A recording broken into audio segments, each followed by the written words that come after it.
நமச்சிவாய வாழ்க. நாதன்தாள் வாழ்க. இமைப்பொழுதும் என் நெஞ்சில் நீங்காதான் தாழ் வாழ்க. வாழ்க வளமுடன். அனைவருக்கும் இனிய வணக்கங்கள். 12 ஆண்டுகளுக்கு பிறகு நடக்கும் குரு வக்ர பெயர்ச்சி. 119 நாட்கள் பின்னோக்கி சுழலும் குரு பகவான்.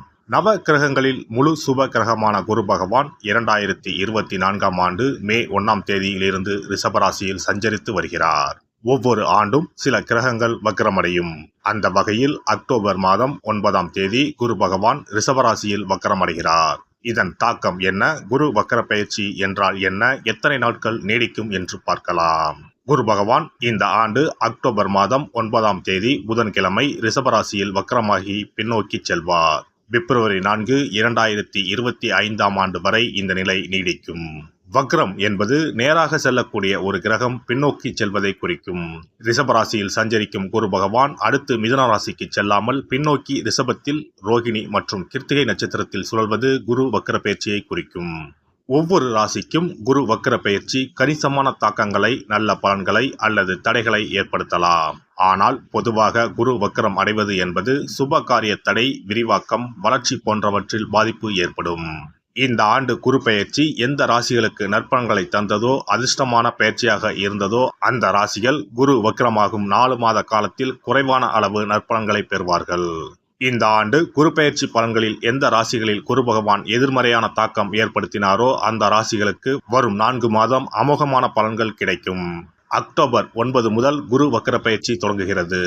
நவம்பர் 15 வரை சனி வக்ர பயிற்சி நீடிக்கிறது. கிட்டத்தட்ட 40 நாட்கள் 2 முக்கியமான கிரகங்கள் வக்கிரமாக சஞ்சரிக்கிறது. இது ஒரு சில ராசிகளுக்கு அபரிமிதமான நற்பலன்களை, அதிர்ஷ்டத்தை வாரி வழங்கும்.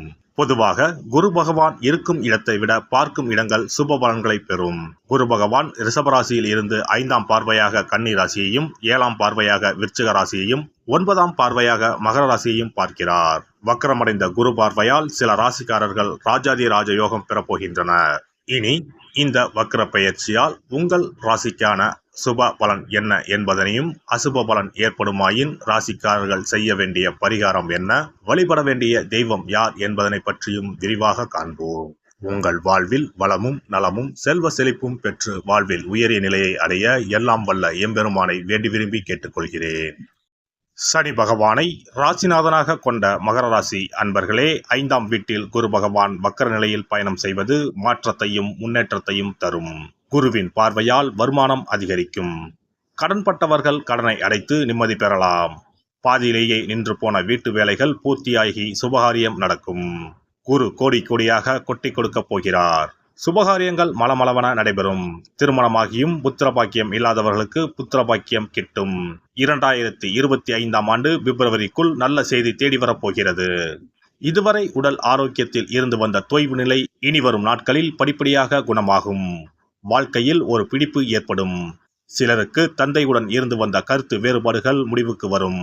தந்தையின் உடல் ஆரோக்கியத்தில் இருந்து வந்த தொய்வு நிலை கூட படிப்படியாக குணமாகும். சிலருக்கு பூர்வீக சொத்து விஷயங்களில் இருந்து வந்த பிரச்சனைகள் முடிவுக்கு வரும். இப்படியாக வாழ்க்கையில் நல்ல திருப்பங்கள் எல்லாம் இந்த காலகட்டத்தில் ஏற்படும். சண்டை போட்டு சென்ற குடும்ப உறுப்பினர் சிரித்து கொண்டே வந்து மீண்டும் குடும்பத்துடன் இணைவார். வெளிநாடு சென்று குடும்பத்தை விட்டு பிரிந்திருந்த அன்பர்கள் கூட இனி வரும் நாட்களில் மீண்டும் குடும்பத்துடன் இணைவார்கள். ஆடம்பர பொருட்களை வாங்கி மகிழ்வீர்கள். சிலருக்கு பழைய கடன்கள் அடைபடும். கொடுத்த கடனை சாமர்த்தியமாக பேசி வசூல் செய்வீர்கள். உத்தியோகத்தில் இருந்து வந்த தொல்லைகள் விலகும். இதுநாள் வரையில் நல்லபடியாக வேலை செய்ததற்கான பலன் சிலருக்கு கிடைக்கப்பெறும். உத்தியோகத்தில் இதுவரையில் எதிர்பார்த்து காத்திருந்த சலுகைகள் உங்களுக்கு கிடைக்கும். புதிதாக வேலை தேடும் அன்பர்களுக்கு அவர்கள் தகுதிக்கு ஏற்ப நல்ல வேலை கிடைக்கும். சிலர் வேலையை விட்டுவிட்டு புதிய தொழில் துவங்கும் வாய்ப்புகள் கூட கிடைக்கும். பொருளாதாரம் மேம்படும். பணம் பல வழிகளில் வந்து சேரும். வீடு, வாகனம், நிலம் போன்ற சொத்துக்களை வாங்கி மகிழ்வீர்கள். செய்ய தவறிய நல்ல விஷயங்கள் எல்லாம் இந்த காலகட்டத்தில் நல்லபடியாக நிறைவேறும். தொழில் வியாபாரத்தில் இருந்து வந்த போட்டிகள், பொறாமைகள் ஒரு முடிவுக்கு வரும். பல இடங்களில் கிளைகளை துவங்கவும் வாய்ப்புகள் உள்ளன. சிலர் தங்கள் தொழில் அல்லது வியாபாரத்தில் அந்நிய முதலீடுகளை ஈர்க்கவும் வழிவகை பிறக்கும். புதிய நல்ல கூட்டாளிகளை பெறவும் இடம் உண்டு. மொத்தத்தில் இந்த காலகட்டத்தில் தொழில் ரீதியாக நல்ல முன்னேற்றத்தை நீங்கள் பெறுவீர்கள். 7.5 சனியின் தாக்கம் இருப்பதால் முடிந்த வரையில் யூக வணிகத்தில் அதிக கவனம் தேவை. அதுபோல முடிந்த வரையில் கடன் கொடுப்பதை தவிருங்கள். அரசியல்வாதிகள் இழந்த செல்வாக்கை மீண்டும் போராடி பெற்று விடுவீர்கள். எனினும் உங்களது பேச்சில் மட்டும் எப்போதும் கூடுதல் கவனம் இருக்க வேண்டும். விவசாயிகளுக்கு அதிக அலைச்சல் மற்றும் சோர்வு ஏற்பட்டாலும் கூட தங்களது உழைப்பினால் இறுதியில் முன்னேறுவார்கள். கலைஞர்களுக்கு நல்ல வாய்ப்புகள் கிடைக்கப்பெறும். சிலர் வெளிநாடுகளுக்கு சென்று தங்கள் கலை நிகழ்ச்சிகளை மேற்கொள்ள வழிவகை பிறக்கும். பெண்கள் புதிய ஆடை ஆபரணங்களை வாங்கி மகிழ்வீர்கள். திருமணம் போன்ற சுபகாரிய பேச்சுவார்த்தைகள் கூட இறுதியில் மகிழ்ச்சி தரும். அலுவலகத்திற்கு செல்லும் பெண்களுக்கு எதிர்பார்த்து காத்திருந்த சலுகைகள் கிடைக்கும். மொத்தத்தில் பெண்களுக்கு பெரும்பாலும் நல்ல பலன்கள் தான் ஏற்படும். மாணவ மாணவியர்கள் முயற்சி செய்தால் வாழ்க்கையில் பல சாதனைகளை செய்வீர்கள். போட்டி பந்தயங்களில் வெற்றி பெற்று பரிசுகளை வெல்வீர்கள். மனதில் தைரியம், தன்னம்பிக்கை அதிகரிக்கும். இப்படியாக பெரும்பாலும் நல்ல பலன்கள் தான் இந்த காலகட்டத்தில் ஏற்படும். குடும்பத்துடன் ஒரு முறை திருச்செந்தூர் சென்று முருகனை வழிபட்டு வாருங்கள். நல்லதே நடக்கும். சிறப்பு தொகுப்பு. இனி வரவே வராது என நினைத்த பணம் திரும்பி வருவதற்கு இதை மட்டும் செய்தால் போதும். நாம் கஷ்டப்பட்டு சேர்த்த அல்லது சம்பாதித்த பணத்தை யாரையாவது நம்பியோ அல்லது அவர்களுக்கு உதவி செய்வதற்காகவோ கொடுத்து ஏமாந்து இருக்கலாம். அப்படி இழந்த பணத்தை திரும்ப இனி வரவே வராது என நினைத்த பணத்தை கூட சில எளிய தாந்திரீக பரிகாரங்களை முறையாக செய்தால் திரும்ப பெற முடியும். இழந்த சொத்து, இழந்த பணம் மற்றும் நகை ஆகியவற்றை திரும்ப வீடு தேடி வர வைப்பதற்கான எளிய பரிகார முறைகள் பற்றி இங்கே தெரிந்து கொள்வோம்.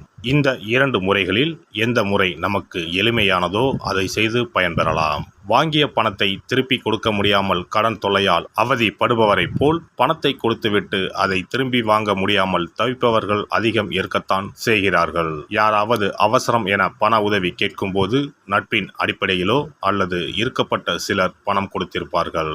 ஆனால் பணம் வாங்கிய நபரோ அந்த பணத்தை திருப்பி தராமல் இழுத்தடிக்கலாம். பணம் தர வேண்டிய நபருக்கு சூழ்நிலை காரணமாக பணம் வராமல் உங்களுக்கு திருப்பி தர முடியாமல் இருக்கலாம். அல்லது அந்த நபர் பணத்தை திருப்பி தரும் எண்ணமே இல்லாமல் இருக்கலாம்.